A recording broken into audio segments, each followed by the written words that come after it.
First of all, it's clear that the security guarantees, the architecture that was in place before this war has failed Ukraine. Right? That's just a statement of fact.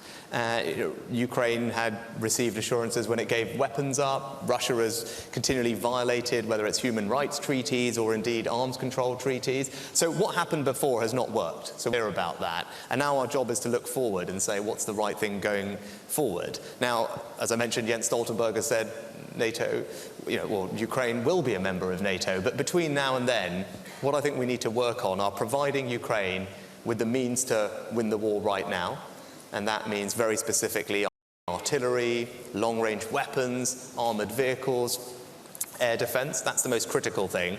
What we can also do is make sure that we're training Ukraine on NATO standard equipment. That's what we're doing when it comes to aircraft with their but I think what we do need to do is think about the future of how we protect Ukraine's security. And we need to have that conversation with our allies and talk about the longer-term provision of supporting Ukraine. And that's the conversation that I think we should start having, because the Vilnius summit is a good place to conclude that. So this year, so the assurances would come this year.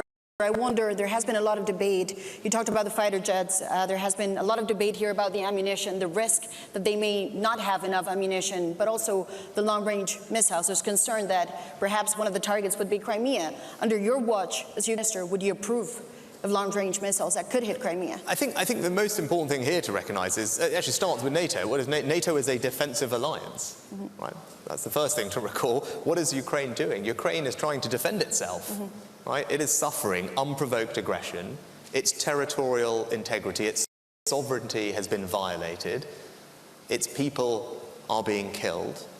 And it has every right to defend itself.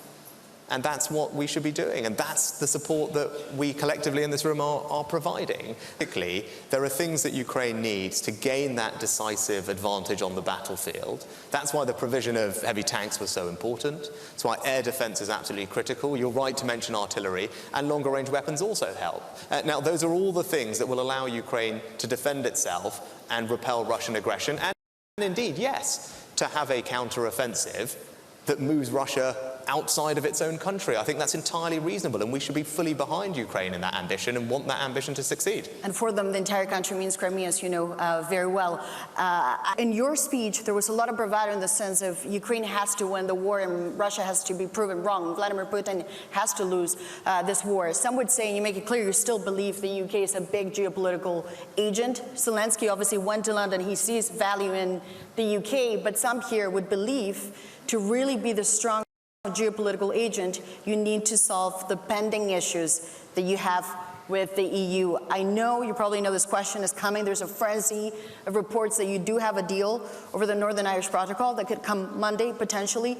Does it come Monday? And I wonder, beyond that, does it reflect your wish that you want to have a normal working relationship with your European allies? So, lots of things in there to unpack. I think that the first thing to say, when it comes to the issue of the Northern Ireland Protocol, there are real issues that need resolving. The way that the protocol has been implemented, it's causing very real challenges for families, for people, for businesses on the ground. Very practical difficulties, and they need to be resolved. But also there's an issue of the democratic deficit that sits at the heart of the protocol as it's currently constructed.